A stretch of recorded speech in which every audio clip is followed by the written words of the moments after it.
When Crisis ended in 1986, it had lived up to its promise. Worlds lived, worlds died, and the DCU was never the same.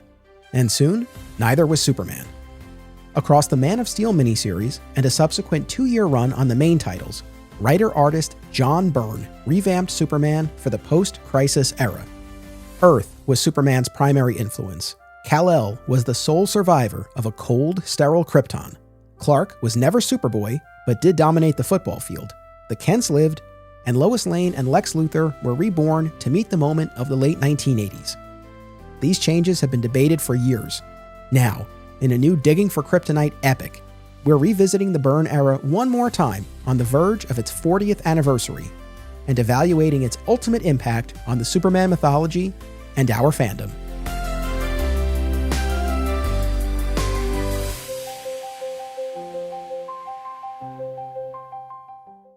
Welcome to Digging for Kryptonite, a Superman fan journey. I'm your host, Anthony Desiato. This is the first of 5 episodes revisiting the entire John Byrne era on Superman, from his Man of Steel miniseries through his run on the main titles. A little bit later this episode, I'll be speaking with longtime Superman group editor MIKE CARLIN about the behind the scenes of the Byrne era. But first, joining me to discuss the road to Byrne's reboot is our pal from Aw Yeah Comics Skokie, sweet Bernie Gersmeyer. Welcome back, man. Man, I get to do the kickoff into this whole series with you. That's awesome. Special prologue. Now, look, this is far from the first time that we have talked about Byrne's Superman work on this podcast. It's not even the first time you and I have talked about Byrne's Superman work, but this is the most concentrated, comprehensive look that we've taken at this entire era, and I'm very, very excited. So we have a little bit to get through here in terms of setup, but I want to toss the ball to you first. Can you just tell me, where were you in your Superman fan journey when the Byrne reboot hit? And almost 40 years later now, what role or what space does it occupy in your fandom? Well, I guess the cool thing about this is, I guess it was 1987, I think is 86, right? After the Crisis. So I'm 11. I'm reading comics, but more sporadically. For me, the first John Byrne experience was me getting the Man of Steel trade. When that first came out, they released that trade, and I really got on board, very similar to you, but later in life on the death of Superman. And I started then, like a true collector, working backwards, going, okay, I need to fill in. I know this is where we are now in the story. What happened before this? And I also knew what happened with Crisis because I read Crisis. So I just went on a journey and started filling in all the holes backwards through the Triangle era, and eventually found the Man of Steel trade. And that was my first introduction to the new Krypton, the new Clark Kent, all these different kind of feelings of how Superman was being treated in this new reboot. And what's your overall assessment of the reboot in the context of the wider Superman mythology? Like I said, we're coming up on 40 years. Next summer will be 40 years since Man of Steel came out. Is it something that you generally look at as a positive? Is it a little bit more of a mixed bag? Like, where do you land on it?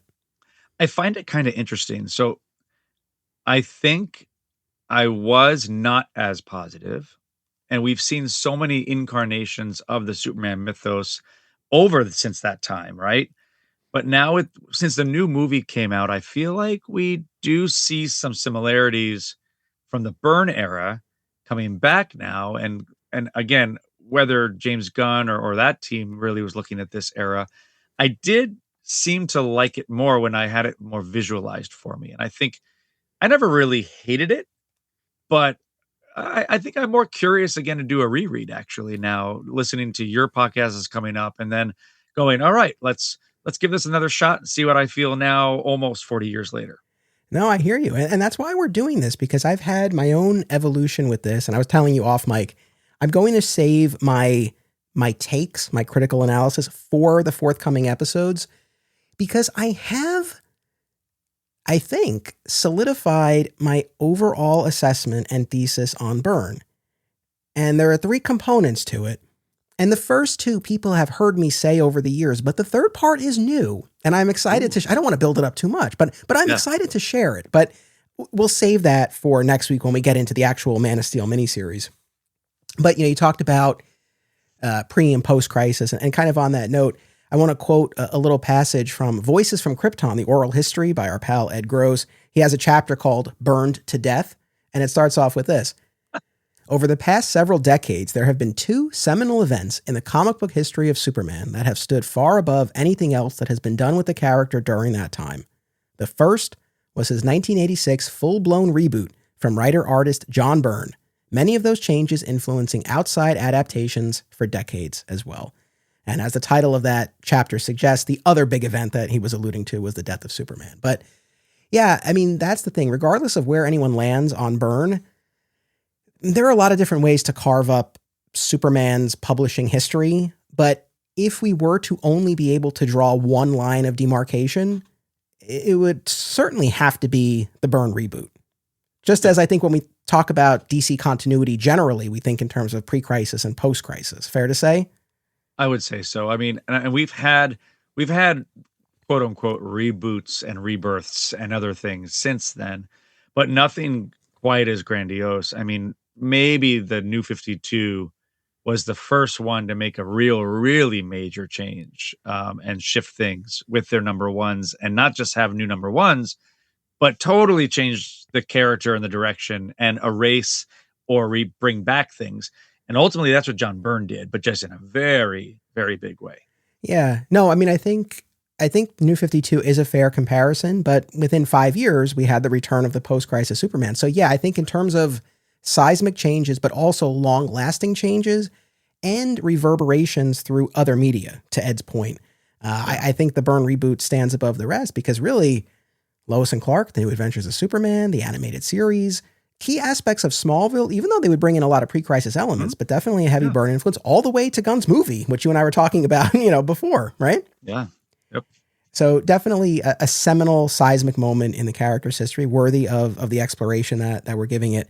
So in terms of prep that I did, there's a great almost 20-minute video interview that Byrne did about 7 or 8 years ago with Sci-Fi Channel on their YouTube, which I found really interesting. There's also, of course, Ed's oral history book, just finding quotes and articles online, but also, and I have a huge thank you to issue in a moment, but Bernie, have you ever come across this magazine generally or this issue specifically, Amazing Heroes? No, I actually haven't. Where did you find that? So this is the thank you. Audience member Tim Bruns, who is going to be joining me for the final episode in this event, where he and I are going to talk about Byrne's second year on the main titles.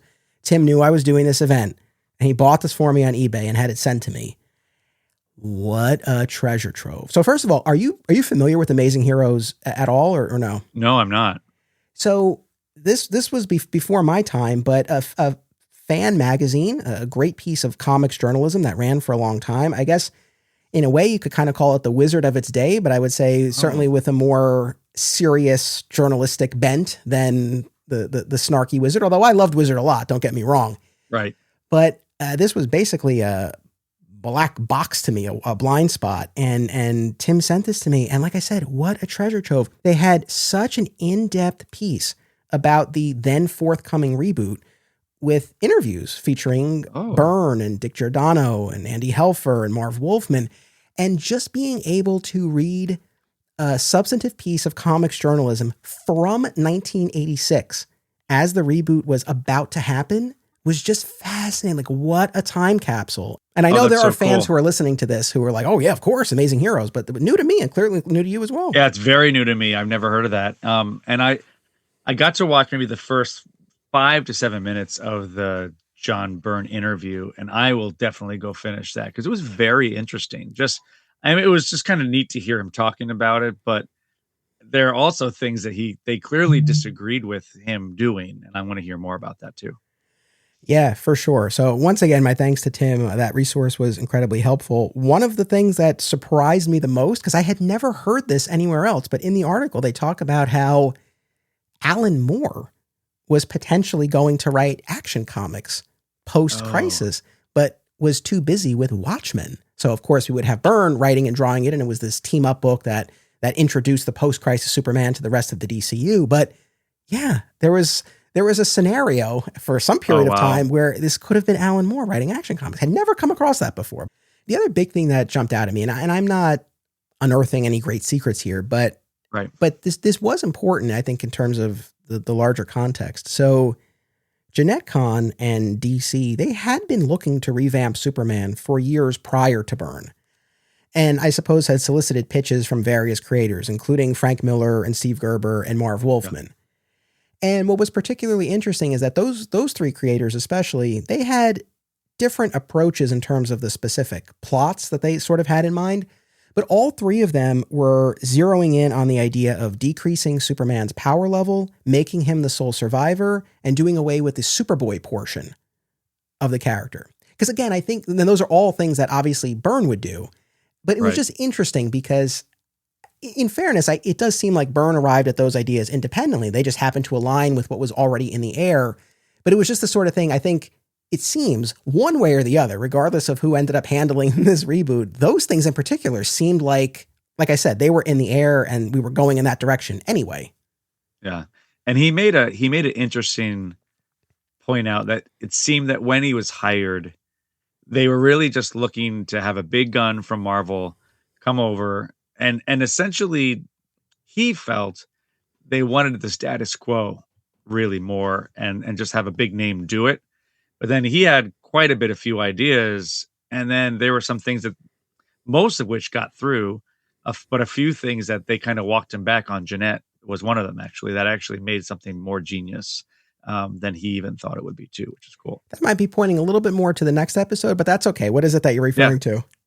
Well, just how kryptonite really comes into play, and how we start to see the first page of Man of Steel is Krypton. And then how we learn that Superman actually could die from kryptonite. And he had one idea, but then she shifted it back to a different and actually worked out in the long run. Yeah, no, I appreciate you not spoiling it, but it's okay. We can lay it out and it'll come up again next week when we do Man of Steel, but it's worth mentioning twice because it is particularly interesting. Yeah, Byrne's idea was that Lara would come to Earth. Pregnant with Kal-El or with the gestation matrix, I don't know.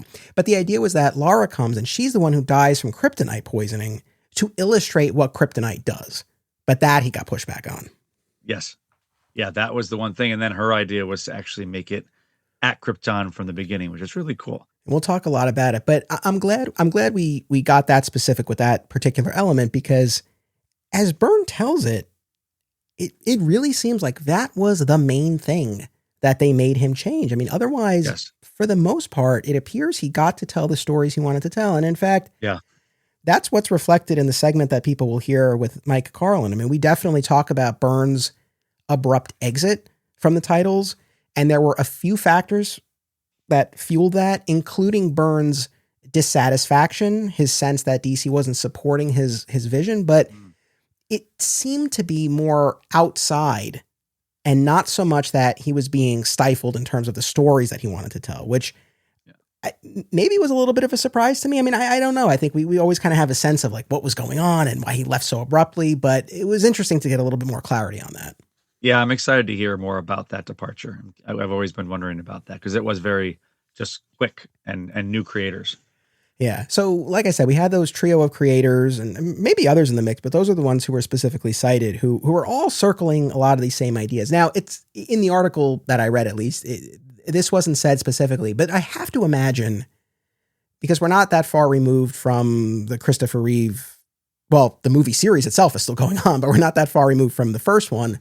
And I have to imagine that the idea of doing away with Superboy in particular and making him the sole survivor, I have to imagine that maybe the movie itself was a bit of an influence there. I would think so too. It is interesting though that there was such in the Christopher Reeve series such a double down on the crystals and the ice and all of that, and that really is gone. Like that mentality is very, very different. It's still cold, but a very different type of cold. That actually comes up in the article where Byrne wanted to redesign Krypton. If memory serves, I think there was some sort of inclination of adhering to the movie model, but for legal reasons, at least that's what was cited in the article, they had to come up with something original. But yeah, not only did he redesign Krypton, but certainly it had an exceedingly different vibe, definitely than what we had seen in the comic, but even more so than what we saw in the movie. I mean, yes, there was a coldness to Krypton in the movie, but you still had Jor-El and Lara with their infant son and saying goodbye Yes. and having that physical, attachment there. Whereas that's totally gone in the comics. So it took it to Yeah. a whole other level. Yeah. Yes. And just the idea that the fact that they even had him in the way they did was such a departure from what was happening in their culture. Absolutely. And then talking about those pre-Byrne pitches, of course, the other big thing that we have to always mention, if we don't mention it, people will remind us Yeah. that the post-crisis evil CEO, evil businessman version of Lex Luthor was an idea that Marv Wolfman had. Okay. And it goes back to earlier in the 80s when DC wanted to refresh both Lex and Brainiac. I believe this tied in with the redesigns that they were doing for the Kenner Superpowers action figures. Yes. That also made their way into the comics. And Wolfman, I think ultimately what happened was Wolfman had ideas for both Brainiac and Lex, but Julie Schwartz wanted the other main Superman writer at the time, Carrie Bates, to handle one of the characters. So Carrie Bates took Lex, Wolfman did Brainiac. Okay. But this had been Wolfman's idea for a long time. And according to these interviews and Wolfman's own account, it was Marv Wolfman himself who, when he found out Byrne was going to be available, said to him, "Hey, DC's looking to revamp Superman. I might be cutting my own throat by doing this, but you should throw your hat in the ring." And Byrne had moved to Connecticut and had a housewarming party and had a number of the DC people there, including Dick Giordano, and they had an initial conversation. And Byrne's ideas really seemed to align with what had already been in the air at DC. And then when it came to the point of whether Wolfman would be involved and to what extent, according to Wolfman, he had this conversation with Byrne about what he had in mind for Lex. And Wolfman was basically, the way it went was if Byrne had said, "No, that's not how I see Lex," Wolfman would have gone off. Right. But the fact that they saw eye to eye on that made Wolfman sign on to do Adventures. Yeah, I'm excited to hear you break that down too, with the comparisons of what's happening kind of in the world at the time and why Lex Luthor businessman makes more sense than what he was. It's really cool. A lot of stuff going on. Yeah. So sort of, I guess putting this all together, my next sort of thought or question was, okay, if we already had these ideas being bandied about no more Superboy, scaling down the powers, making him the sole survivor, what was it that was distinctly Byrne? And to reiterate, I'm not saying that Byrne didn't come to those other ideas on his own. He seemingly did, but like I said, they were already at play at DC. So yeah, I mean, it really seems like the design and vibe of Krypton, as well as making Clark the star that he is. That's what the sense that I get from reading the books and also now hearing him talk a little bit. He has a very fond love for the George Reeves Clark Kent. And you can definitely see that in not just how he's the star, but how he's a little tougher than we see him in well, not a little, but a lot tougher than we see him in the Christopher Reeve version. So I think that's the second major shift. Yeah. And I would say the third one is keeping the Kents alive. Yes. Right, which is a radical departure. Although it's funny. It was. There's no denying that. But I think it was a less of a departure when you consider the fact that the Kents had a place in the Superboy portion of the story. So It's like, okay, we no longer have Superboy. We're finding a new place for the Kents. So it definitely different. But it's like they had been in the comics. They had been around, but just in the past. But yes, I would say those three things. I'm not saying that's the end of the list, but if we're really talking about, I think the big tentpoles that really were distinctly Byrne, I think there's no getting around those. Well, and of the three, that third one, I'm the most thankful for. Like, I think the Kents are a major reason why the family concept of Superman and that goodness and kindness, why that has been so prevalent in the last 40 years in all of the incarnations, every TV show, movie, you name it. That's a big issue, whether you don't like Kevin Costner's version or whatever the case may be, but that having the Kents alive is a big issue. And I think that's what we should be thanking him for that. Whether Mark Waid likes it or not. But yeah, no, you're right. But, and kind of going back to the Clark side of things and just sort of talking about Byrne's influences generally, It's funny. I've been going through the Man of Steel hardcovers. There's that 4-volume set. Yeah. And I feel like it's only a matter of time before we get a proper Byrne omnibus, especially with the 40th anniversary approaching. We'll put that out into the universe. And I think we'll see that solicited soon enough. But right now I'm working off of those individual hardcovers. And the first volume includes essays by Byrne and Wolfman and Ordway. These were all published years and years ago in various places, either in the comics themselves or the initial trade paperbacks, but they're all included in that new hardcover, which is what I have. And all three of them cite the George Reeves Adventures of Superman series. And for Byrne and Wolfman in particular, it seemed like it was an especially strong influence in terms of a confident, capable Clark Kent, who's really a driver of the action. And correct me if I'm wrong, you still have not watched George Reeves, right? I've watched probably 2 episodes, and it's still in my Amazon cart. It's still on sale, and I'm dying. I want to get the whole series. As I have been toiling away for years now on this other podcast series, going episode by episode. What more of an invitation do you need? There is infinite episodes and finite time.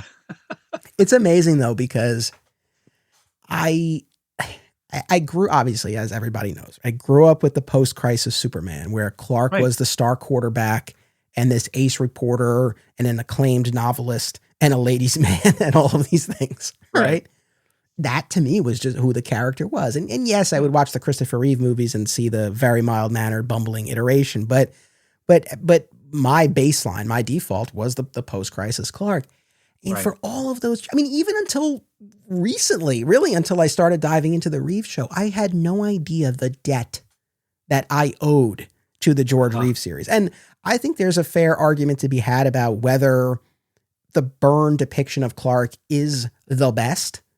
I think there is an argument to be had, but it's definitely where my heart is, and it's the version of the character I met. And so, yeah, all those years I had no idea what an influence the Reeves series was on the creators who were telling these stories. I mean, huge, and Mike Carlin himself, like a huge, like that was a big thing for them. Well, and I find it really interesting too. Like, you know, Josh Williamson, we've talked about, you can feel his love for the 90s based on his age and how he's infusing some things into his work, right? Look at the age of John Byrne and Marv Wolfman when they were writing and talking about this. Their formative Superman when they were late teens and young adults in their 20s was George Reeves. So you kind of write what you know, like you take your foundational plate and you start from there. And I think it's great. And again, we're talking about a show that it's almost 80 years old. Yeah. And I mean, it has lived on, and especially in those immediate decades following its initial airing, huge in syndication. I mean, just generations of young viewers who grew up with George as their Superman. And for a long period of time before you get to 78 and Christopher Reeve, it's like, he was the guy. But we also have the Christopher Reeve movie series as another influence that Byrne cited, specifically in the depiction of Superman and the humor and sort of that self-awareness and lightness that Christopher Reeve imbued his Superman with. Yeah. And rolling it back way further than that, Byrne also cited the original Siegel and Schuster comics and the Fleischer cartoons as influences that he was drawing from. Okay.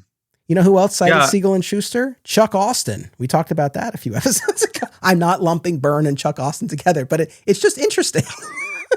Bro, you love to bring that up. Oh my gosh. It is interesting. Like, would you say that the Snyder Krypton, while it's prettier, conceptually, would it line up more with the John Byrne Krypton? Yes, except that it takes the step I wish Byrne had taken of having Jor-El and Lara break with the exceedingly cold, sterile traditions of the planet. In fairness, and we'll talk about this more next week, in Byrne's comic, effectively Jor-El and Lara do. The fact that they even are in the same room physically together is a departure from the societal norms.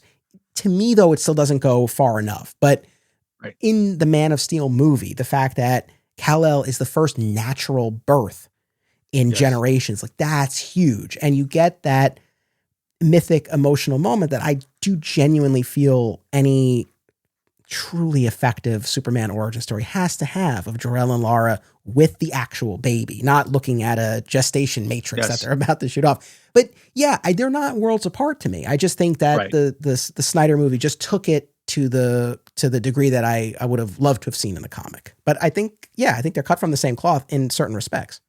Right. And I think that that's one of the reasons that, again, like, you turned me and I'll stand by it, that Man of Steel is a solid Superman movie. That I think there's aspects of the Byrne that I see in that quite a bit too. Yeah. The last big thing that I just wanted to share was just interesting to me because Byrne has talked about how the core of his approach was back to basics, stripping away the debris that had accumulated and just getting back to the core, getting back to basics. And it's interesting because literally we are recording this on the same day that my interview with Jeff Loeb came out.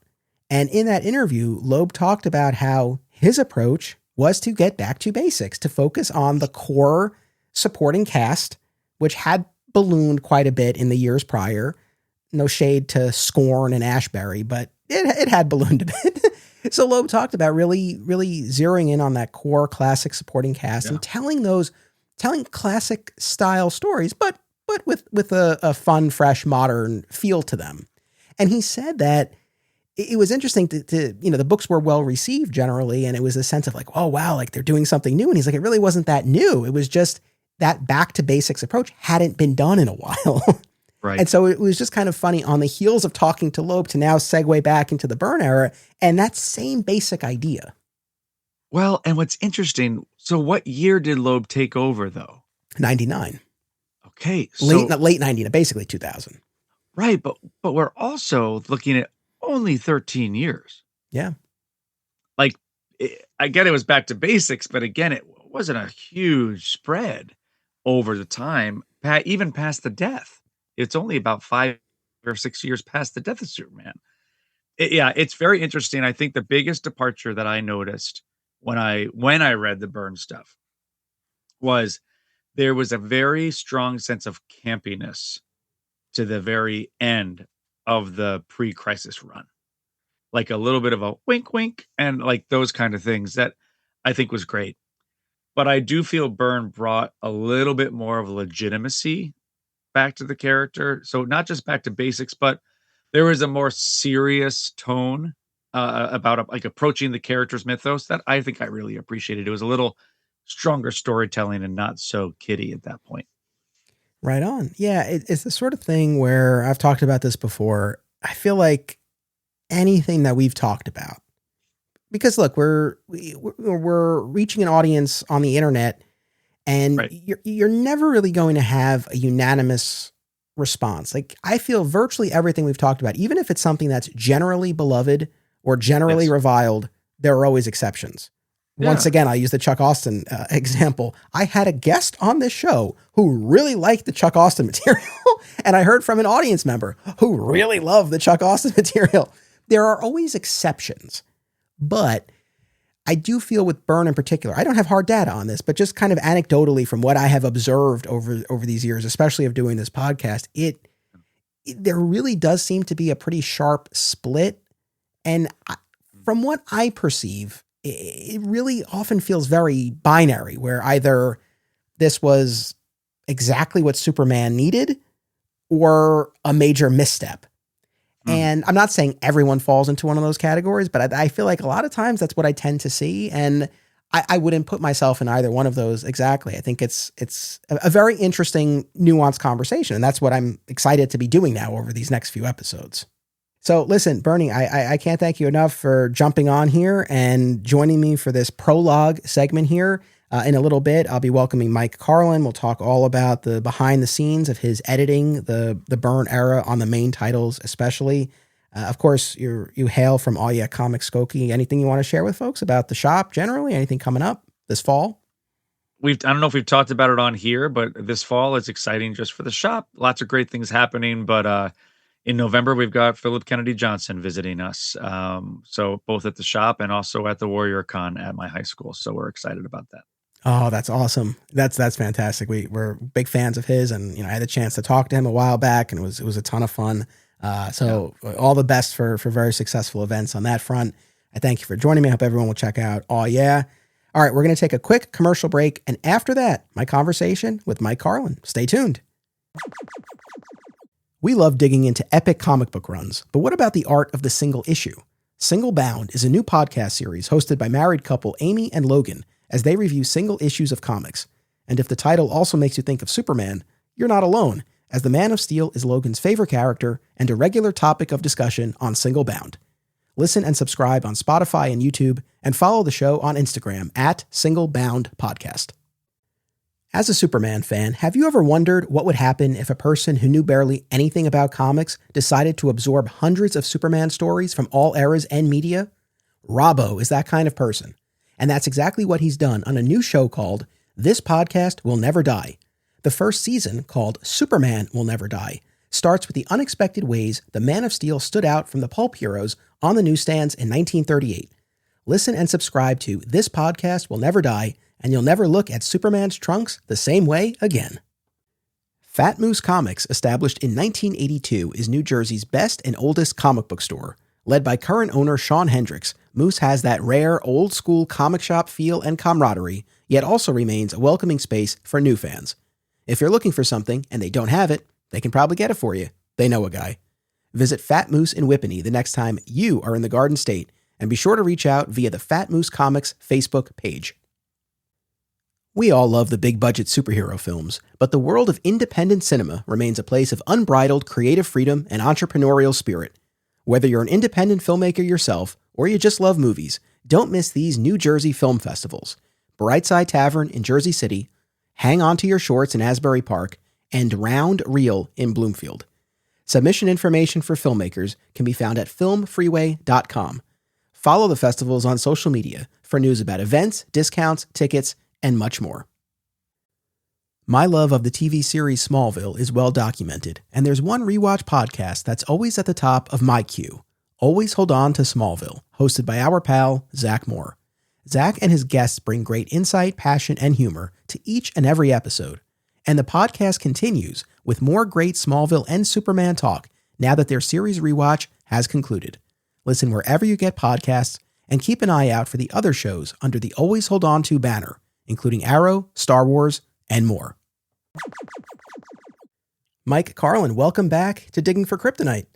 Happy to be here. I have nowhere else to be. It's great to have you. Last time we talked about the Triangle era.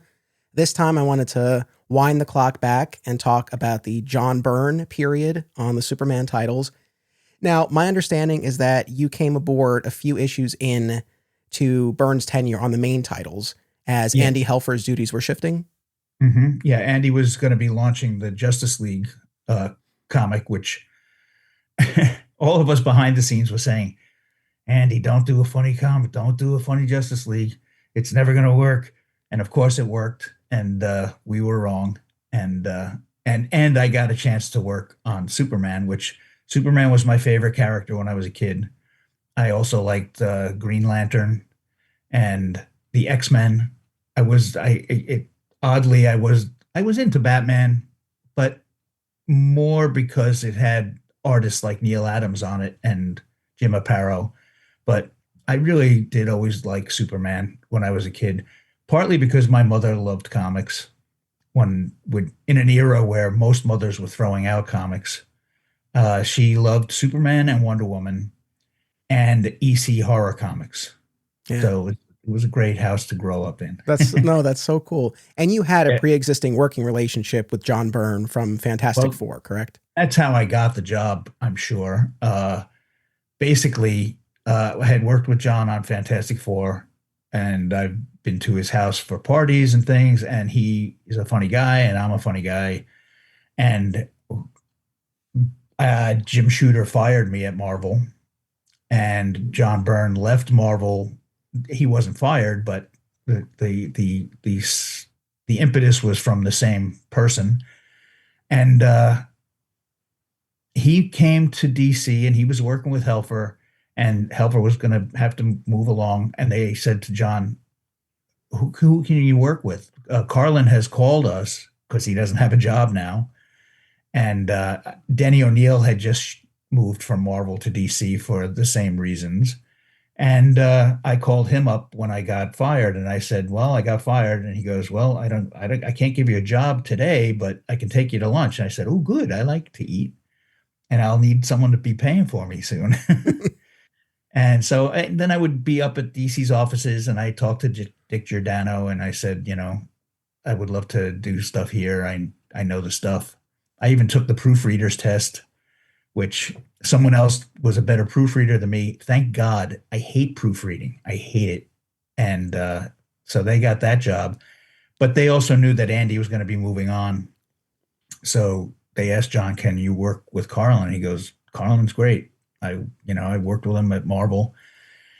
And I mean, the big secret about working with John Byrne, especially at that time, is you just let him do what he does, because he had his finger on a pulse that I certainly would not claim to. When I would write comics for Marvel, they were not clamored for like John Byrne's comics were.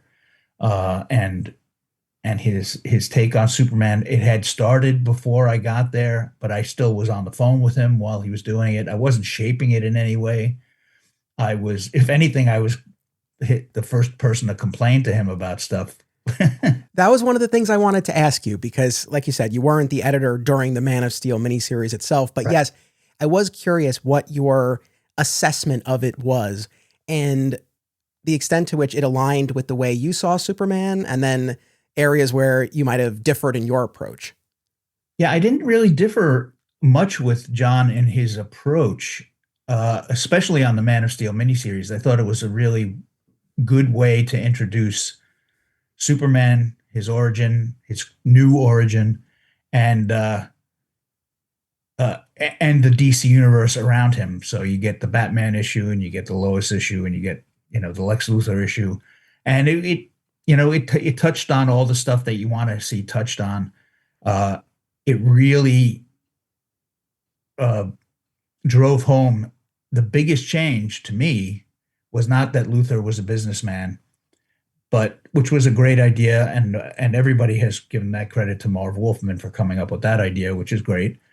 But keeping Mom Pa Kent alive was so perfect and so good, and as witnessed in the latest Superman movie, they are the key to what makes Superman a man and human, and that's something that's been missing for a long time in the comics, really, even, and then the movies.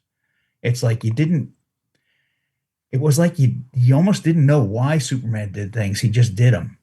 Once you know who put the values in there, and we also expanded the supporting cast in Byrne. Byrne and Ordway were very big on making the Daily Planet a character in the stories, and it showed you who he was friends with. It showed you who he protected. It showed you why he was so desperate to, do what he did. And Byrne set that up really great, I thought. I called him up when Superman #1 came out, though, and I said, "It's great. I like it. It's really fun. Why do you show Superman defeated on only the second Superman #1 that there ever was?" And he goes, "Oh man, I didn't even think of that. It was really like issue 7 for me." And I was like, "Yeah, but it was a #1. And there was only one other Superman #1 ever." Right. Yeah. So I thought that was a missed opportunity. And then obviously, look, a Superman movie just came out that starts with Superman all beaten up. Yeah. So what do I know? And what do I know? Obviously, I'm not the smart guy. So then I came on board. Stuff was coming in probably on Superman #3, which was the Fourth World tie-in. And my name is on Superman #4 for the first time. That's where I officially joined the group.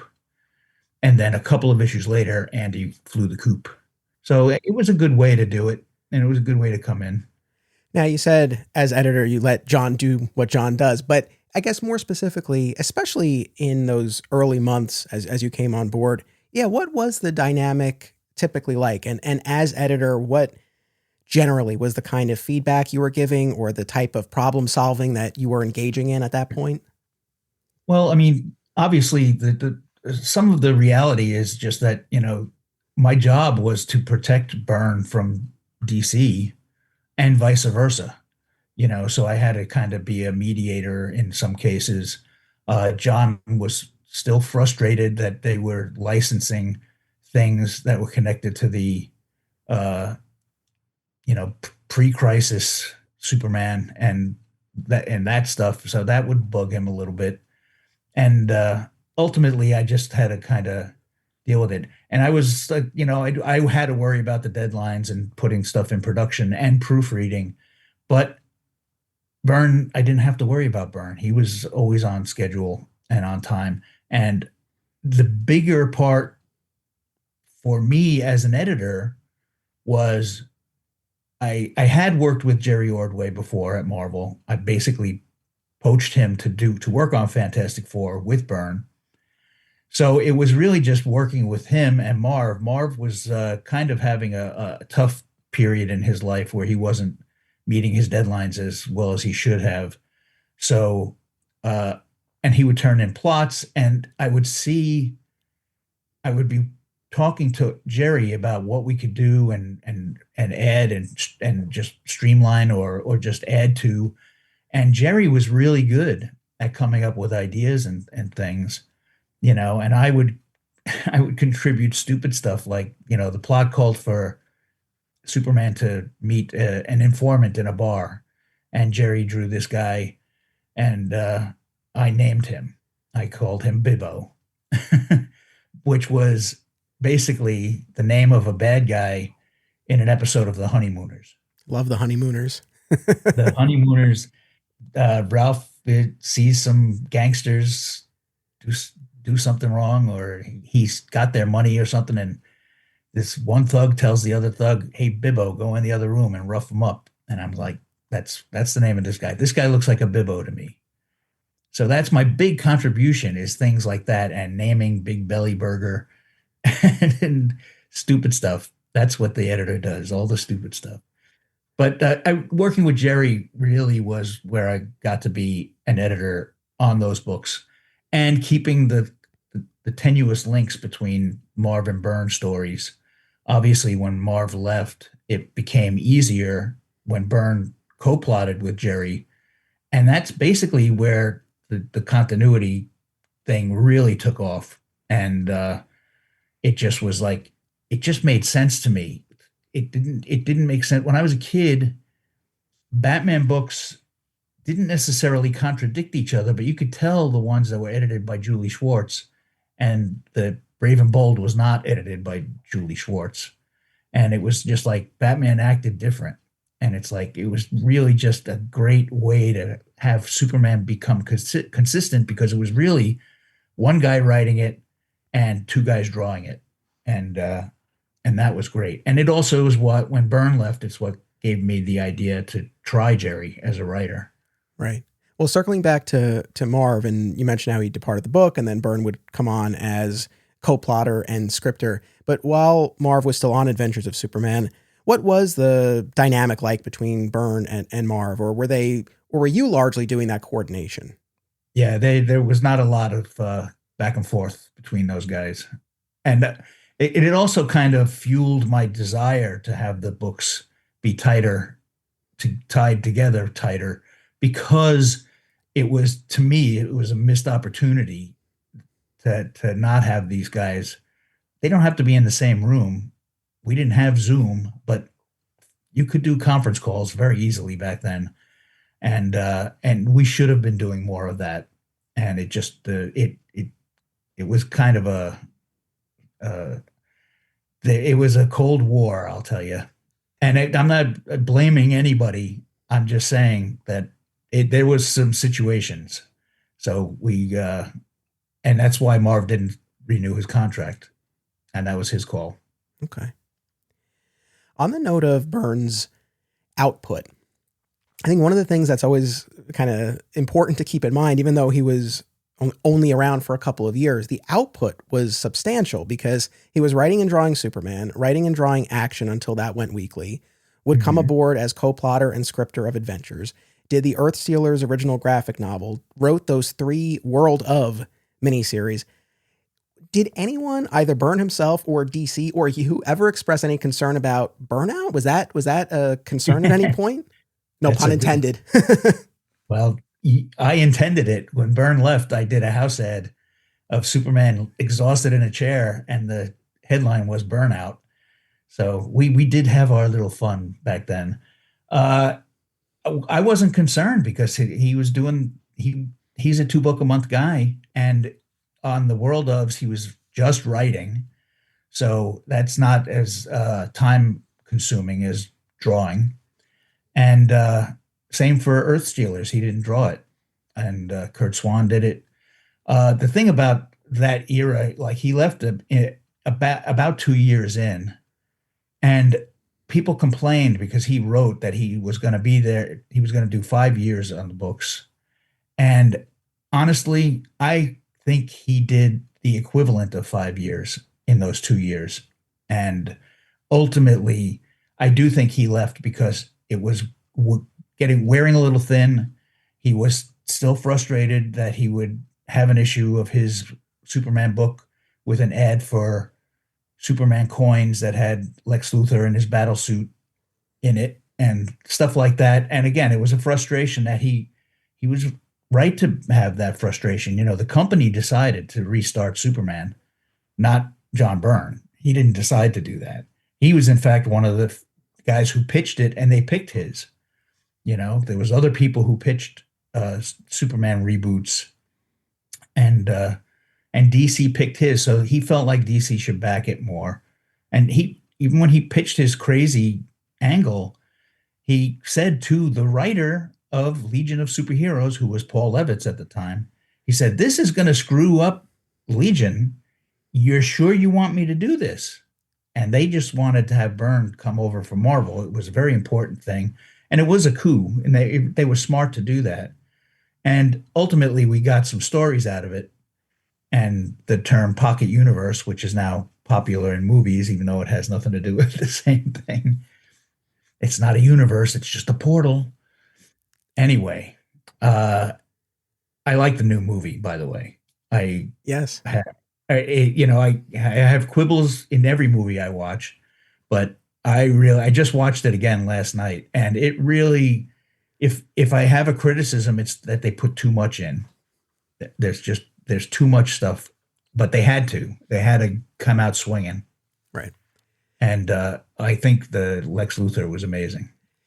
I want to drill down a little bit more on the Legion side of things, because I know this comes up a lot. And yes, we all recognize if we are removing Clark's chapter as Superboy from continuity, that's going to affect the Legion. And yes, Byrne talked in an interview, because I've been trying to scour the internet for as much as I can find old quotes and whatnot. And yes, he told a story about a conference meeting that he had with Jeanette Kahn and Dick Giordano and Paul Levitz and Andy Helfer, where he raised the issue exactly the way you described it. Literally said it. Yeah, I wasn't there, but he told me about it. And it was just like, this is going to screw up your book. And apparently, according to this interview, Paul Levitz said, I've got it, or I'll handle it, or something like that. And then a few months later, John got a panicked call from Andy Helfer saying, oh, the Legion is all screwed up. And then, if I'm not mistaken, there was a dinner with you, John, and Paul Levitz where this was hashed out. Is that the case or no? I don't remember a dinner, but we probably had a meeting of some sort. And that's what led to the Pocket Universe? Yeah, where we got that story done. And like I said, I looked at everything as an opportunity for a story. You know, it's like everything can be fodder, even your frustrations and fights behind the scenes. And, you know, a lot of what John was doing, and what I thought was great about it was, at that point, Superman had been around for 50 years. And it was hard to think of the concept of going back and buying all the back issues of something. And I would love to see the first appearance of Mr. Mixes-Pitalik. And there was no collected editions. There was none of that stuff. There was one or two, books that said, here's some 5 stories from Superman's past, Superman in the 70s and Batman in the 70s. And it's like, it just, and even then, it was just like, you want me to spend $2 to buy a back issue? No way, man. They're 12-cent comics, man. And it's just like, it didn't occur to anybody that the best thing about what Byrne was doing was you can get the first Mr. Mix's Pitalik story now, because you can let everybody in on the ground floor of all of the characters and all of the stuff, and everything can come back eventually.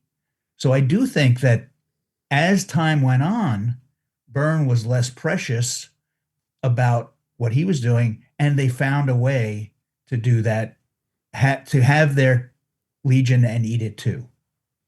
Right. And to give us the pocket universe, Zod and Supergirl, right?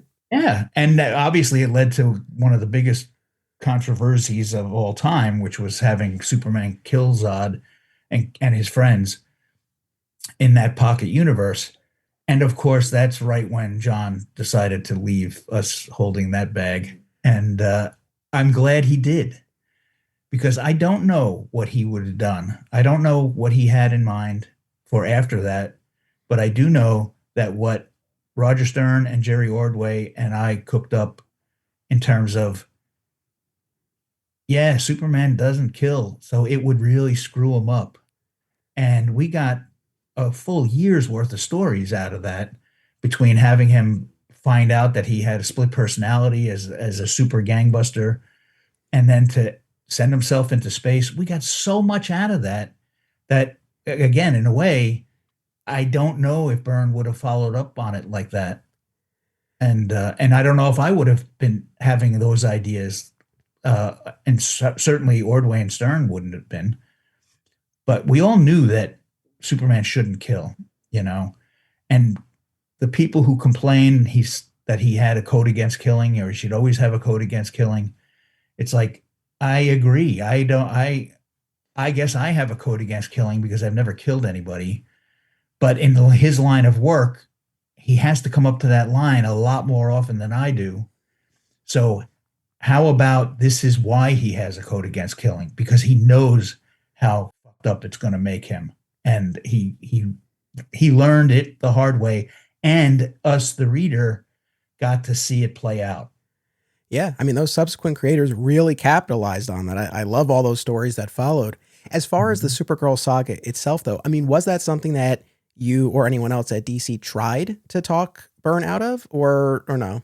No, I just basically, I had to go to the bosses and say, is it okay if Byrne has Superman kill 3 Kryptonians who murdered a whole world, And again, Byrne, if they messed too much with Byrne, it would have been foolish, because he really was firing on all cylinders at that time.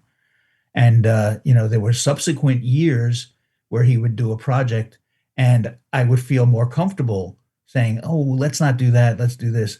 But back at that point, both at Marvel and DC, if you put me in charge of the X-Men, I would not have said boo to Chris Claremont, even though I didn't like something he was doing, because it's like, they're on it, man. They got it. And other people don't. And I think one of the signs of being a good editor is to know when to stick your nose in and when not to. And with Jerry Ordway, I had to do a lot of nose sticking at the beginning, just because he was new and he was maybe a little tentative and afraid. I've noticed a lot of artists who become writers, they tend to overwrite. It's almost like they suddenly don't trust their artwork to carry the story. George Perez did the same thing when he started writing, and Jerry certainly did it. And I think, we managed to pull it back so that they did trust the art more. And that's an important aspect when you're writing. Absolutely. I guess you already answered this, because one of the things I was curious about was what Byrne's original plans were post Supergirl saga. So we really don't have any indication of is this partly because of how abruptly he left that? I never heard why. Like I said, I think there was a little burnout involved. He did have a personal situation going on with someone who was very sick in his family, and he was actually not living in his home. He was in another state, kind of sick sitting somebody, and it was tough. It was hard. It was becoming harder for him to meet the deadlines, which bothered him more than anybody. So he basically said, "I just can't anymore because I'm going to blow it. I'm going to screw it up." And it was at a time we were planning. I don't know what issue number it is, but is a villain named Kilgrave, I think his name is, and there's a cover with him in a giant like robot tank thing, and he's about to crush Superman, and there was a little burst on the side. So when Action Comics Weekly came along, and they kind of wanted to take the name because it was the flagship name of DC and make a weekly comic out of it, they were going to publish Superman twice a month. And there was a little burst on that cover that said, now twice monthly. And at the last minute, when Byrne left, I had to change it because we were going to suddenly go back to only being Superman and Adventures every month. It was cut back down to 2 titles, and the plan was to get it back up to 3 eventually. But we knew that when Byrne left, we might lose a lot of readers. Of course, we were going to lose a lot of readers. So we just wanted to help the odds in our favor of holding some people by making it not as expensive a proposition to stick with Superman and all that. But it was literally a stop the presses kind of moment where we had to take that blurb off the cover and put something in, just like Power Shift or some other dumb blurb is in there. But some copies of that have been printed.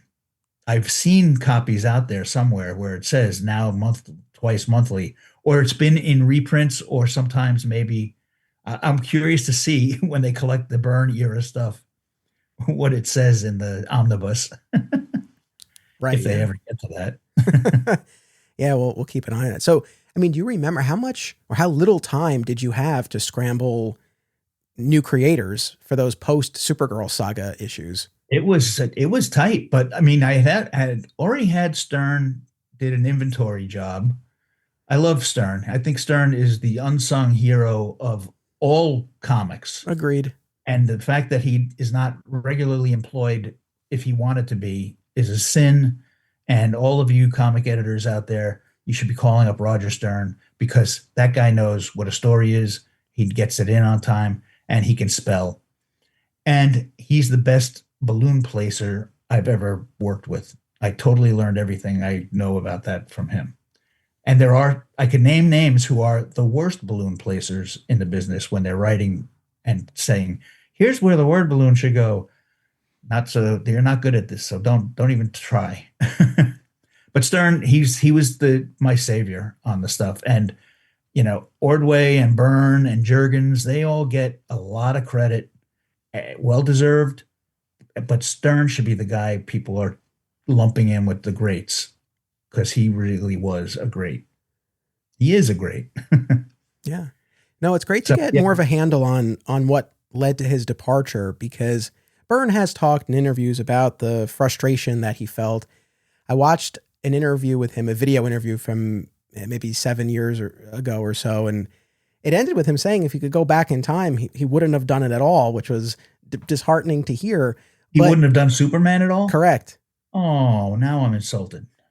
It was I don't think it was anything personal, but towards you at least, but kind of along those lines. What he has talked about in the various interviews that I found was what he called a lack of conscious support from DC for his version. And you alluded to this before, I suppose Dick Giordano had explicitly said to him, there are 2 versions of Superman. There's the one that you're doing and the one that we license. Sure. So it seems like that was the source of a lot of it.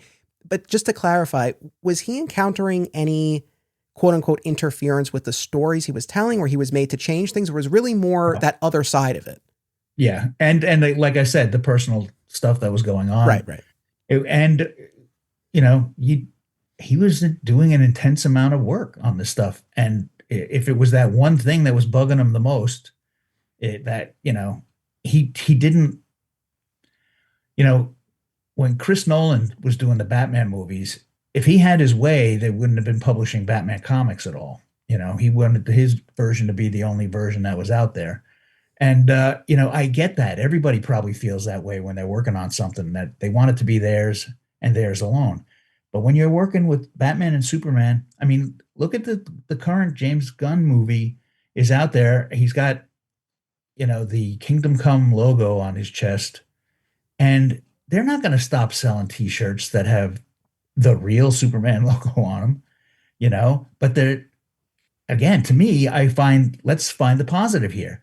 Now I can sell you 2 T-shirts, and it's like that. You can have Monday be, Silver Age Superman Day, and Tuesday can be Golden Age Day, and you can even have Superman Red and Superman Blue T-shirts to get you through till the weekend.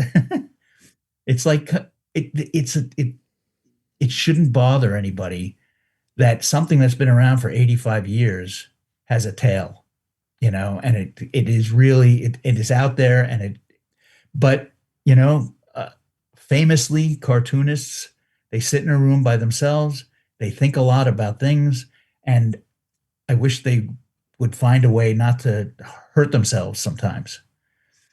At the same time, I'm glad we got what we got out of Byrne. And Byrne, for whatever his frustrations with DC was, he had come back to DC many times after that and done a lot of things with us, including the Elseworld Generation stuff, which was very popular. Mm-hmm. And his version of Doom Patrol may not have been everybody's favorite, but it definitely it was a Byrne comic, and that was the key. Yeah. And he later came back. He drew Action Comics when Gail Simone was writing it, right before Infinite Crisis. Mm-hmm. So I won't keep harping on this frustration, but just so I kind of have it clear for myself. So with this business about licensing the different versions, aside from using the classic design on shirts and lunchboxes and whatever else, did he ever voice any frustration with, for example, the Ruby Spears cartoon, which did use some elements from the current comics, but also was sort of a blend of a lot of other aspects, or the Superboy TV series, which started in '88? Like, did he ever talk about any of those things? No, he didn't. And I don't know. I guess because the Pocket Universe stuff had happened already by then, that the Superboy TV show, he could deal with that being out there. I mean, there's a point where, even if it's frustrating to you, you have to, when you talk to yourself, you have to say, I guess they have to do that. If they have a chance to do that, they have to do that. I have to jump back just for a moment to the Legion of Superheroes side of things. If you'll indulge me one more question. I'm just curious, what other potential fixes were bandied about? Like, was there a thought, okay, Clark was never Superboy, but we could say it was a young Superman who had these adventures with them and inspired them? See, that would have been the easiest thing to do, but that's not a story, so you kind of want to find a story to do. I don't remember anything else discussed. And a lot of it was going to be between Paul and Byrne anyway. And the concept of a pocket universe created by a guy named the Time Trapper made sense to me at the time.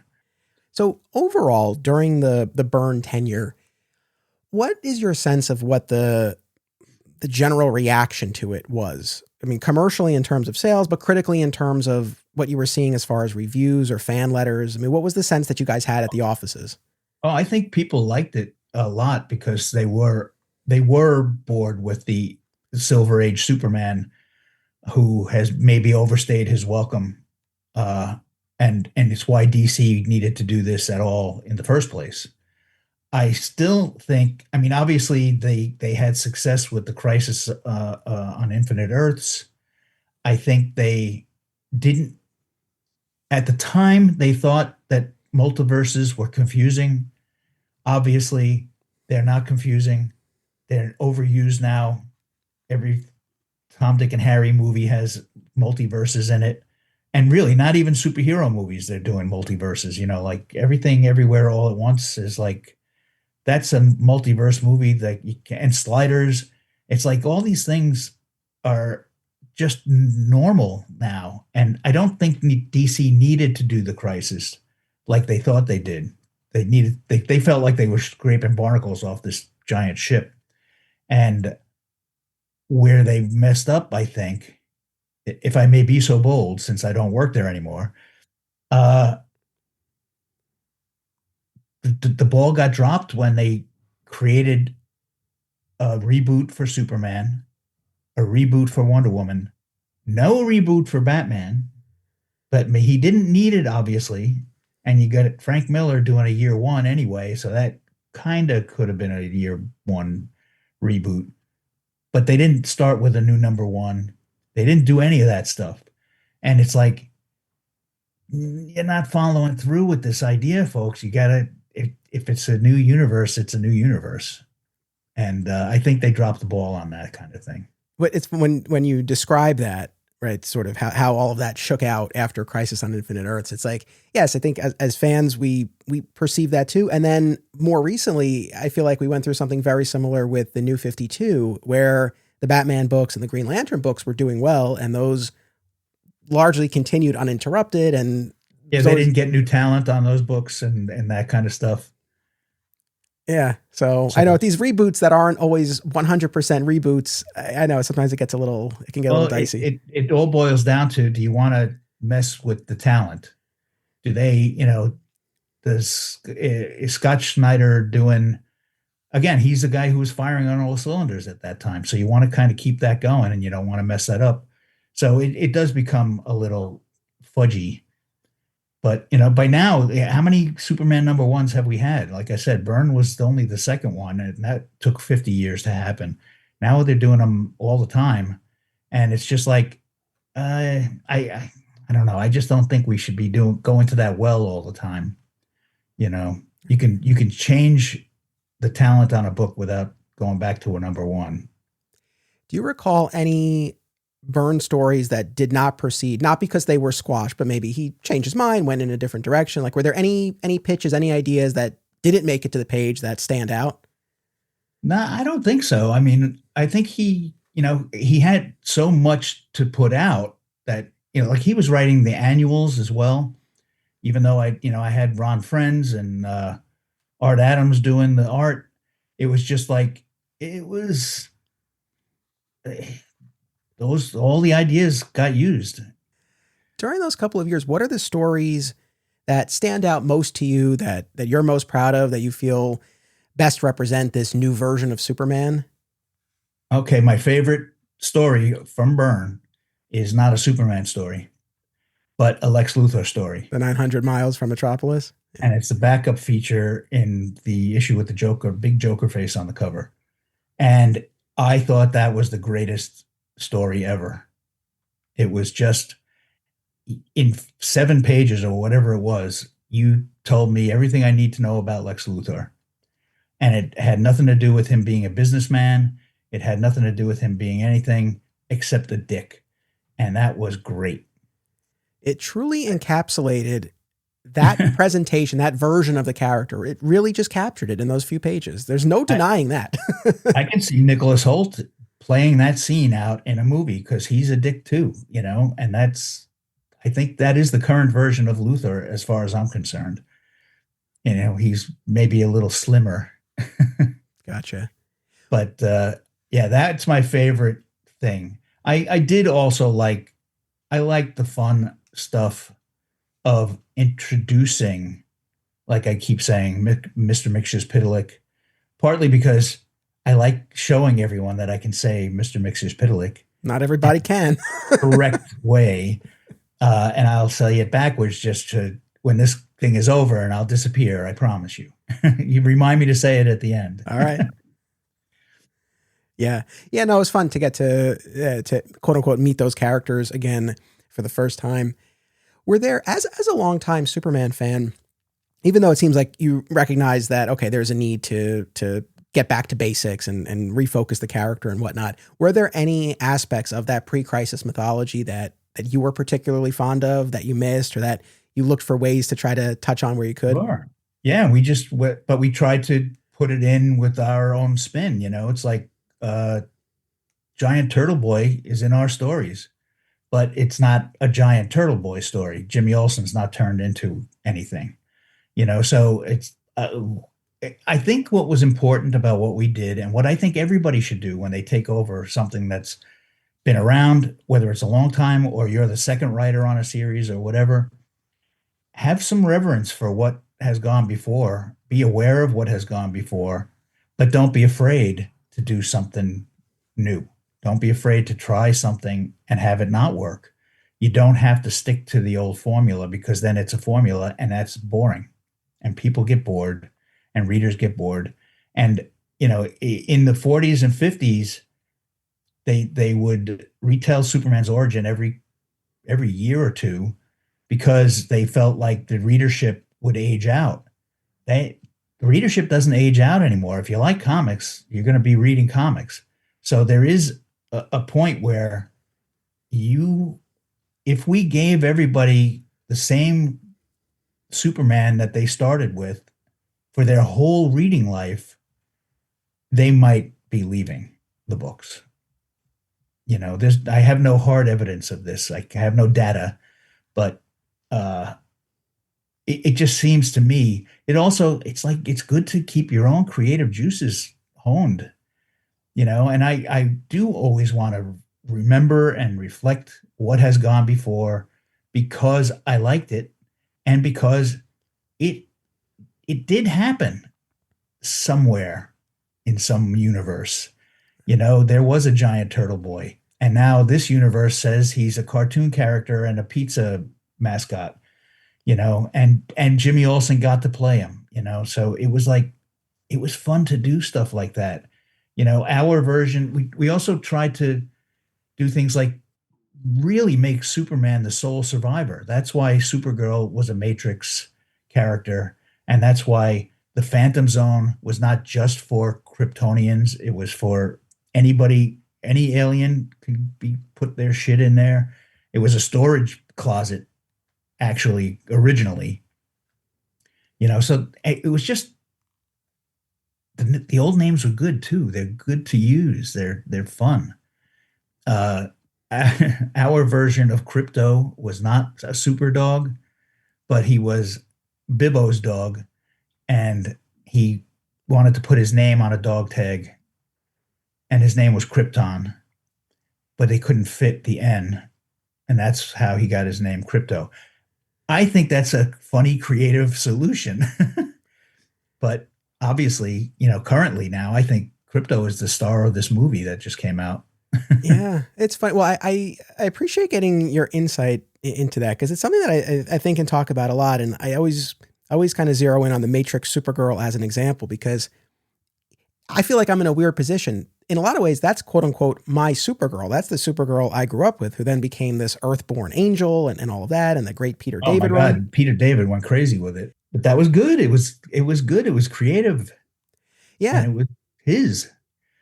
Yeah, I mean, I guess the question I have, though, or maybe just to play devil's advocate, did there ever come a point where there was a thought or a conversation of, okay, this version of Supergirl is getting more complicated, more complex?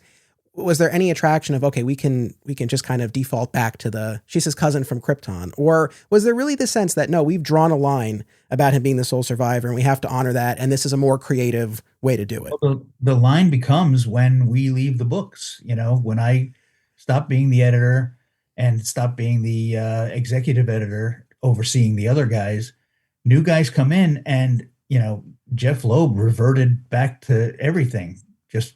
He just did it. And by then we had either stopped using Supergirl, the Matrix, and it kind of just fell by the wayside and was just not used.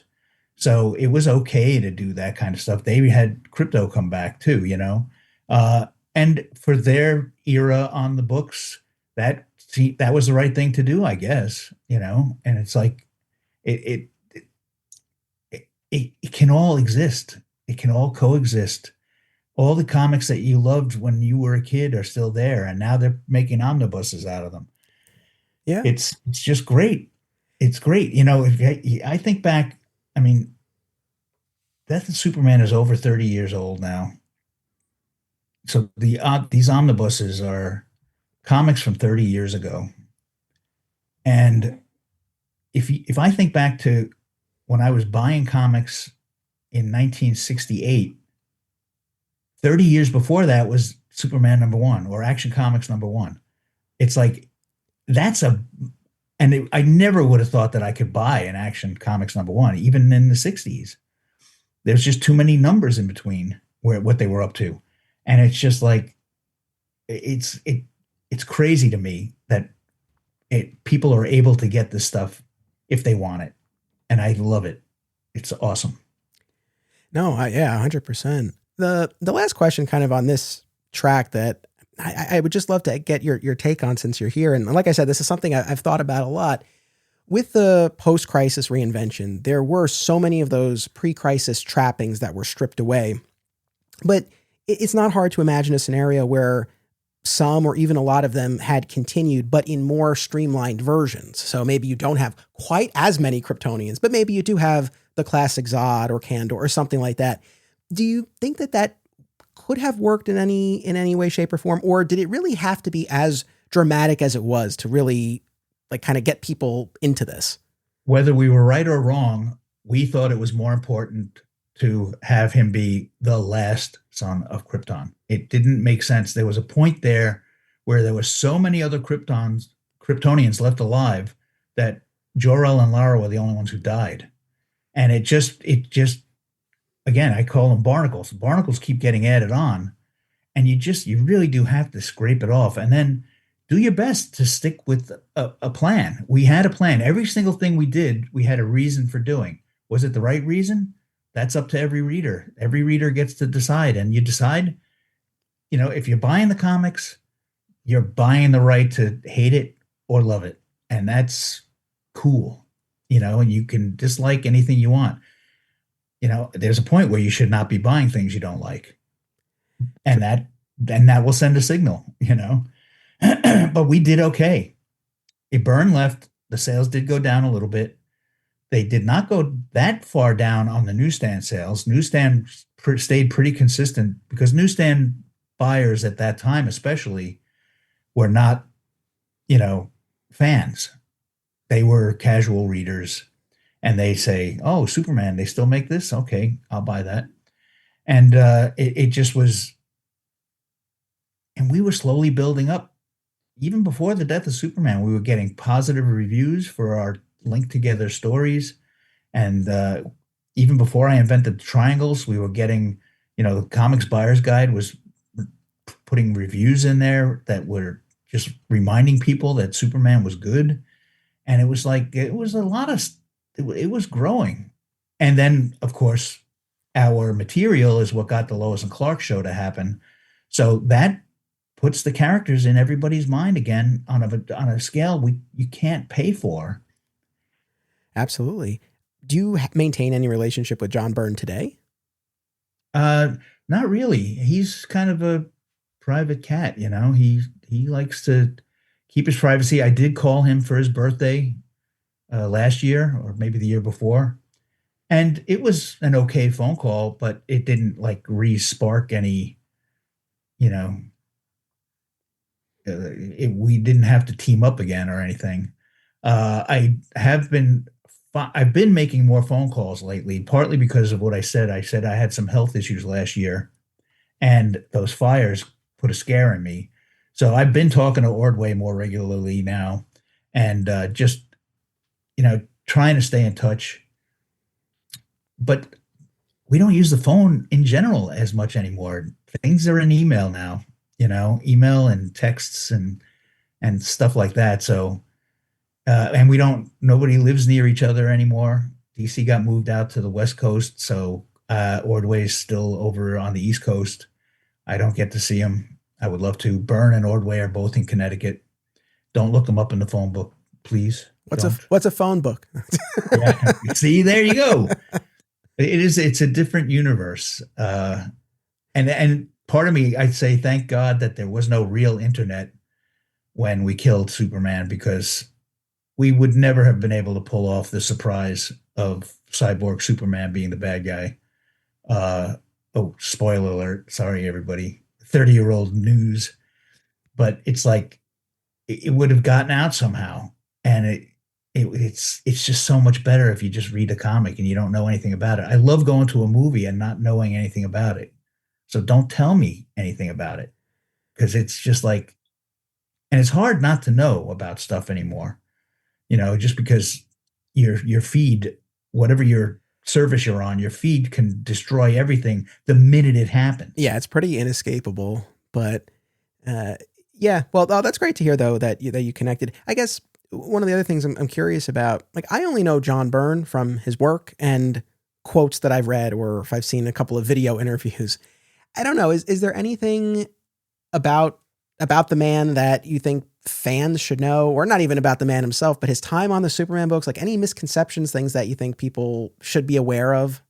Well, I think, people, he's kind of got a bad rap for being touchy or whatever, but there's a point where he was at a level where he'd be eating lunch at a convention and people would be going up and asking him to sign things. And it's like, there is a point where that is annoying. It's just annoying. Don't annoy people, have some sense of, a barrier, because, at my level, if it ever happened like that, it would just be one funny time. And I would say something stupid and try to get a laugh and sign somebody's thing. But when you're at the Byrne and Claremont level, or Frank Miller, leave them alone when they're eating or peeing. People have asked Walt Simonson for his autograph in the bathroom. And it's like, just don't. Yeah, definitely not cool. Not cool. And it could weigh on you. Now, Byrne is also, he's not on Facebook. He's not on all these things. He has his own thing, and he, thrives with his fans there, and that makes him happy. And that's fine. And I'm sure he's doing commissions like crazy. He was doing those X-Men comics just for fun, that now somebody's going to publish them. That's awesome. It's great. There's no editor, but that's okay, because you're going to get what Byrne wants you to have of the X-Men. I love that they're going to get published, even though he was just working on it for free. He's done a lot of things like that over the years, where he drew a whole issue of Superman when he was working at Marvel, just so he could say, hey, if you keep busting my chops, I got an issue ready to go, and then I can leave.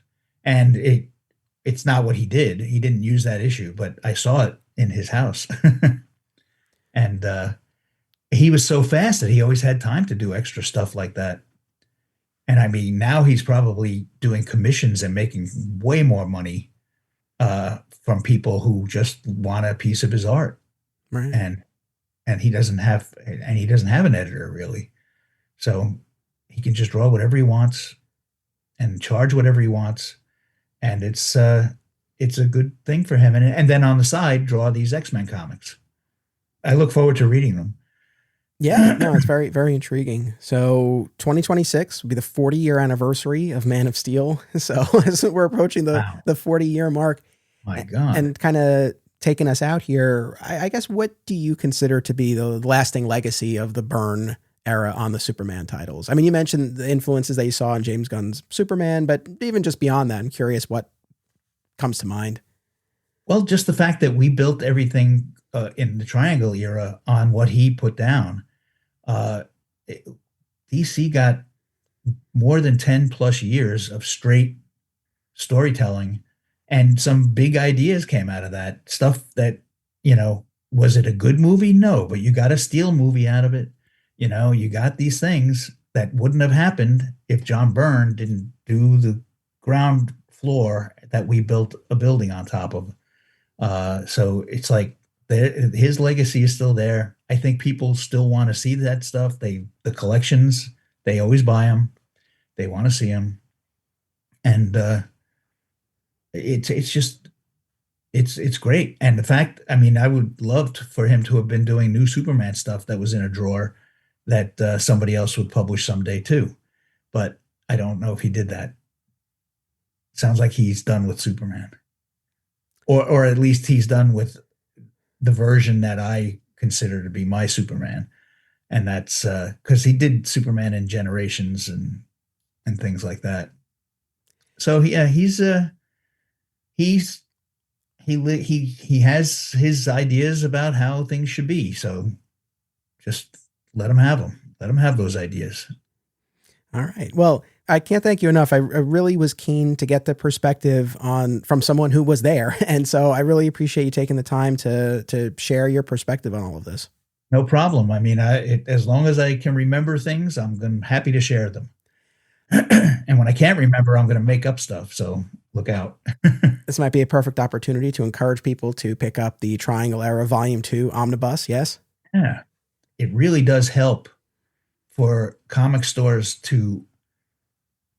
for you to bug your comic store to buy these things, so that not that they have them on the shelves, just that you can get one. So you make sure you get one, because the comic stores, it's hard for them to lay out the money on these $150 books to just see if somebody wants it, so you got to pay attention and let them know you want it and be vocal about it. All right. To send us out, the time has come. Mixius Pitalik backwards. Kill Tip Zixum. And with that, Mike is gone, but we're not done yet. Before we sign off this week, I'm excited to present a pair of special segments that I recorded with two of our favorite pre-crisis readers, Silver Age expert Rich Roney and Bronze Age fan Martin Gray. Both of them had been reading Superman comics for years before Byrne's Man of Steel and read through that seismic reboot of the Superman mythology. And each of them had a different reaction to the Byrne reboot. I wanted to have their perspectives represented because I thought it was important to hear from folks who were there for Man of Steel and had been fans of the character prior. So here are my conversations with Rich and Martin. Rich Roney, thank you for joining me for this segment. I'm happy to be here. This is a element of my comic reading that is interesting. I mean, I'm happy to discuss John Byrne and his impact on the Man of Steel and what he did. So I'll let you throw the questions. Now, you're sort of our resident Silver Age expert. Every time we talk Silver Age, I bring you on. And I know that was foundational for you. Did you continue reading the Superman books more or less during the Bronze Age as well? That's a superb question. And that influences my view and perspective on Man of Steel and what happened, say, in 1986. Quite frankly, I loved Superman in the Silver Age. You and I have discussed many of the stories, like the Lex Luthor, Lexor stories. Sure. Some of the other Silver Age stories, like Superman and Batman, World's Finest 143. So I loved the Silver Age, but that was more circa 1962 to maybe 66 or 68. Then I'd say there was a good 14-year stretch where I lost interest in Superman. I don't think the stories were as strong. I think they were kind of perfunctory and they just pumped stuff out. Much as I loved Kurt Swan, they didn't give him good inkers. So when Byrne came in 86 and kind of cleared all the chafe away, and he got rid of the rust and the extraneous stuff and boiled it down to its essence, I thought it added a lot to the character. Man of Steel, I thought, built the foundation. And with a 6-part Man of Steel, he defined Luthor, he defined Bizarro, he defined Batman, Lois Lane, Jimmy.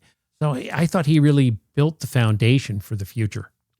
See, it's so interesting. That's why I'm glad we're having this conversation, because the era you came up in, the Silver Age, was so additive to the mythology, right? Crypto and the Fortress and Supergirl and the Bottle City, right? Aspects that we've discussed and that I know you're a fan of. And those were largely the aspects that were discarded. Yes. And like I said, I'm just interested that was something that you welcomed despite having that formative experience with those aspects in the Silver Age. Was it the sense that, and I guess maybe you've already answered this in the fact that the Bronze Age stories had kind of already lost you a little bit, But was it the sense that maybe you felt those aspects were overdone or played out at that point? That's part of it, Anthony. That's definitely part of it. I mean, they were overdone. They were done too many times. Now, there were some interesting stories towards the end, right, that I did buy. Like I loved Whatever Happened to the Man of Tomorrow. But even prior to that, there was a story where they expanded Kendor. All of a sudden, he found a way to do it. But it was a flawed victory because, hey, he expanded. I didn't think about the buildings, so now they had to rebuild. Right. There were other things where you and I have discussed this, some of the Silver Age stories. There were like 5 clones of Superman running around in Kendor. And then one of the guys, Donnell or something, had kind of a mental breakdown. He wanted to be Superman. Superman let him, but then he couldn't deal with all the stress and the problems and saving everyone. So he gave this guy an opportunity, but there was a kind of an interesting story. There were some interesting stories where Lex Luthor voiced his admiration for Albert Einstein, right? But the Bronze Age, to me, it just didn't have the punch or the sustainability or the interest. Marvel was a superior written story, a more extended storyline. It wasn't once and done. So I welcomed, quite frankly, after Crisis on Infinite Earths, we all knew there was going to be a relaunch. And it was time. It was time. I do think the relaunch with Byrne, poor Byrne, it was disjointed. Because for some, wait, did Superman know this guy before Crisis? Yes or no? Did he have any history? I remember like the first time Byrne did Superman meeting Hawkman, I had a hard time connecting. Wait, didn't they know one another a while ago? So, Gotcha.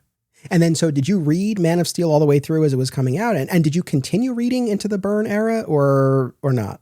I read off and on, right? I enjoyed more what Byrne did in Action Comics after Man of Steel, where he would put the Spectre and Superman together, or the Phantom Stranger, or Hawkman, or the Demon in Superman. I liked those because you got to learn the new version of that character, that supporting character, at the same time Superman. Right. I also wonder too, because you and I have talked about Clark as Superboy, and I know that was never an aspect of pre-crisis history that totally lit your fire. I know you've talked a lot about how it was hard to really find those stories too compelling because you'd have your Superman comics sitting right next to the Superboy ones. You figured he was going to be fine. You almost used my verbatim sentence. Well, we talked about it so much, and I know that was maybe one of the biggest aspects of the character's history that was changed in the post-crisis landscape, the fact that he had no longer been Superboy, but the fact that that wasn't something you were particularly attached to begin with maybe made you a bit more open to the change as well. Yeah. In my mind's eye, when Byrne relaunched, I just kind of looked at that teenage version of Clark as someone who was maturing and evolving into his powers. So I kind of ascribed or assigned an X-Men value. That, look, he's a teenager. He's got some powers. He's different. But through exposure to the yellow sun and greater exposure to Earth, his power set is evolving, right? I always disliked it in the Silver Age where Super Tot or Super Baby, Superboy, and Superman all had the same power set. That kind of, even as a child or, as a 12-year-old or a 14-year-old, that didn't sit right with me. Gotcha. I'm glad we had this conversation because I feel like people might expect someone of your generation who grew up in the Silver Age and has so much attachment to those stories to have landed differently with respect to Man of Steel. So it's interesting and refreshing to get your perspective on that. Is there anything else about the Man of Steel miniseries or the reboot overall that you want to share? I look at the Man of Steel and the work Byrne did, say, circa 86 to 88 or 89, as every bit as creative as Superman written by Mort Weisinger, 1962 to 65. I think they're both quality products. I mean, so I don't say, oh, I hate this. I think they were both quality products, well written for the time. Actually, one thing I disliked was how poor Kurt Swan got kicked to the curb. That guy was the Superman artist for 40 or 50 years. And the lack of what they did to him at the end, they just pushed him out, right? That guy sold. I mean, there were times, I guess, how many millions of comics per year did he sell with his artwork? And then it was just, I thought, it didn't show respect or class the way they pushed him out after his decades of service. I didn't like that. But that is separate from my appreciation for Byrne's work effort, what he did. Like you and I touched on this once. That one first meeting with Batman, you know what? That he gave it thought. Much as I grew up with them being best friends, almost brothers, each having one another's back. Well, here you had this conflict. One's a vigilante, the other is really an agent of the law. He gave it thought for how the characters in 1986 would be modern. And so whether it be Bizarro or Lex Luthor, he really, I commend him for the thought he ascribed to that. Yeah, absolutely. And I think those are instances where older concepts were taken and updated as opposed to discarded. Yeah. Like I said, I continue to wrestle with this. It's not like I'm coming into this with a set agenda, but these are sort of the thoughts and questions I've had. And it was great to start to set the table with you. So thank you so much for joining me. Thank you for letting me. Now that we've heard from Rich, I'm pleased to welcome another veteran pre-crisis reader who had a different experience with Byrne, returning guest, Martin Gray. Martin, welcome back. Hello there. Thanks very much for having me. Yes, indeed. I'm probably just one reading generation down from Rich. So thank you for, letting me give my opinions. Of course. So on that note, just as I asked Rich, what was your reading experience before Byrne with Superman? Probably not too different, really, because although I started buying comics when I was about sort of 8-year-old in about 1972, I had loads of the Silver Age comics that I'd inherited. So I was dead familiar with the Silver Age. And then I came in about just after Kryptonite Nevermore came on and started changing things with Clark, Clark going from newspaper reporter to TV reporter and no more Kryptonite for at least 6 months probably. But it seemed quite a smooth transition from the Silver Age. So I think of it as one big long period, really, from 1958 to about 1984, with things just getting a little bit slicker, a little bit more richer in terms of character, and a little bit more detailed on the art here and there at that point. But I really did enjoy the Silver Age. And when I heard that Crisis was going to, just put it all to one side, I was quite confused, Anthony. Quite confused. I didn't see the need. It's funny because that's come up certainly in our Crisis discussions that we've had over the years, because that's always the story. Things were so convoluted, they needed to streamline. And I've always had the question, well, if you were reading at the time, because I wasn't alive yet, it's like, did you actually feel that way? So I'm always curious to hear different reactions. Yeah, to me, it didn't seem convoluted, really. It was very, very simple. The Superman origin, everybody knew that, and it had become, over the years, it had become more, you got more details about, who the people on Krypton were. You'd got more people having survived Krypton, from, Supergirl to the Kandorians to Krypto, etc. But to me, that was enriching the Superman legend. It was giving Superman a bigger field on which to play his sports. It was just absolutely fascinating, all these people. And yeah, on the one hand, it's a little bit silly that, in Kandor, the bottle city, you had enough people that looked like Superman. You could have, the Superman emergency squad. But again, I was about 8-year-old, and that was fine. I was just happy to suspend belief because the stories were such fun. And I did not see the additions to the Superman legend as being barnacles on the pure rock of Superman. To me, they were just more wonderful bits of storytelling. And you could always mess around with the formula. And I don't think that we needed a big, from a storytelling point of view, I don't think we needed to say, that world's all gone. This is a new world, a new Superman.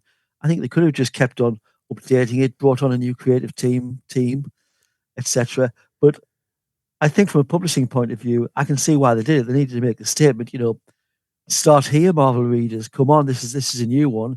We've got your guy from Marvel, John Byrne, coming, and he is doing new things. But I don't think it was absolutely necessary, but I can see why they did it. Interesting. So it sounds like you were a pretty content pre-crisis reader, including through the Bronze Age, whereas Rich had sort of fallen off a bit and the stories weren't grabbing him quite as much. So with the coming of Byrne specifically, what sense or expectations did you have as you knew that 1986 revamp was approaching? And then what were your initial reactions when you actually got to read it for the first time? I was quite excited because, I'd been a big follower of Byrne over at Marvel Comics and, enjoyed Alpha Flight, I think Fantastic Four, and, accepting that it was going to happen, I was, very keen to see what he had to do, what new things he did. And my initial reaction, it was over time, I came to absolutely love having Jonathan and Martha back, but that was such a shock at the time that they were alive. That was quite, that took me probably a couple of years to get used to. But I didn't like his presentation of Lois because she seemed not to be the nicest of people for quite a while. And I missed having Kandor. I totally missed having a Supergirl around. But then bit by bit, it became clear they cleared the decks, but they were just started bringing things back. And I don't know whether that was the plan all along to have, you bring in a new version of Supergirl and there's a new version of Kandor comes a bit by bit made up of aliens from other planets. And occasionally, eventually it became more like regular Kandor and they kept changing the continuity to make it. I don't know whether they always planned to, start with a clean slate and just build upon it, or whether they realized that they'd maybe kicked out too many of the super babies with the bathwater. I mean, look how quickly John Byrne brought Laurie Lamaris back and basically just retold the original story. Okay, because one of the things that I think about when I talk about Byrne with someone like yourself or like Rich, for me, I think of the New 52 because that was the big revamp that I lived through after I was already an established reader. And I've talked about this on the podcast many times. I was very put off when it happened and didn't read a lot of it until years later and came back to it and realized, oh, there's actually some really good, interesting material here. But my sense at the time was this is not my Superman anymore. Did you feel that strongly with the Byrne revamp, or did it not go quite that far? Yeah, I never felt that wasn't my Superman. I felt like this is a new take on my Superman. It didn't feel like a slap in the face. It was just, I missed just having the massive richness of the Superman legend, but bit by bit, like I said, it was coming back. You and I talked a lot about Pete Ross and the whole Superboy side of things, and certainly that was a massive departure with the Byrne reboot, was that Clark had never been Superboy. Of course, now in the comics, everything has come back around, but I'm curious about, because we could spend hours here going through all of the changes, but for you specifically, I did want to ask you about discarding the Superboy chapter of the mythology. How did that specifically sit with you? I mean, to me, that was a massive loss because I'd grown up been reading Superboy stories and Superboy and Adventure comics, and then New Adventures of Superboy. Pretty much, you've been there every month when I've been reading comics, and that to me is where I could see the Kents, and to lose those stories, and obviously the side effect is to lose the heart of the Legion of Superheroes. It's just appalling. That was the worst thing, really. The fact that we'd lost all those adventures. I just wish they had told the new Superman story post-crisis and just kept the Superboy business, even if it was just sort of the Jeff Johns idea of having Superboy operate on the down low and have his costumed adventures with the Legion. Is there anything else that you want to say, or anything that Rich brought up in his segment that you wanted to respond to? Because I know you had a chance to listen to it. I mean, I think, Rich was very fair.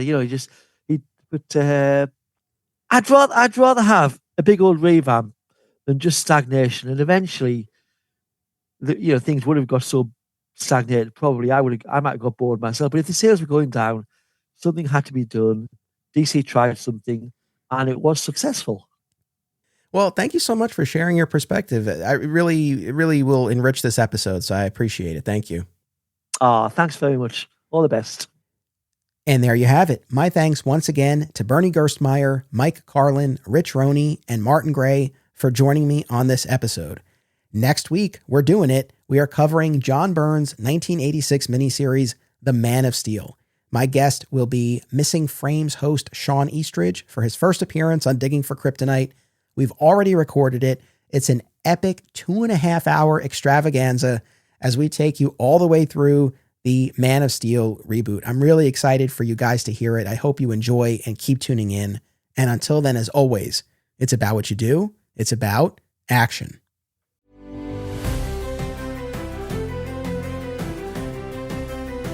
This podcast is an affiliate of BCW Supplies. The next time you need to restock on comic book bags, boards, boxes, and more, be sure to use promo code FSP to save 10% on your order. That's FSP for Flat Squirrel Productions. It helps support the show too. Thank you. By popular demand, Digging for Kryptonite merch is now available at our TeePublic store. Visit the link in the show notes to get your DFK shirts, hats, mugs, and more. Support the show and receive exclusive content, including the spin-off podcast Beyond Metropolis, by becoming a member at patreon.com/Anthony Desiato. My sincere thanks to all patrons. Please subscribe, rate, and review today via your platform of choice and continue the conversation by joining us on social media. Flat Squirrel Podcast is also home to another exciting episode in the Adventures of Superman, now covering the color era of the classic George Reeves series. Subscribe today. Digging for Kryptonite is a Flat Squirrel production. Key art by Isaiah Simmons and theme music by Dan Pritchard.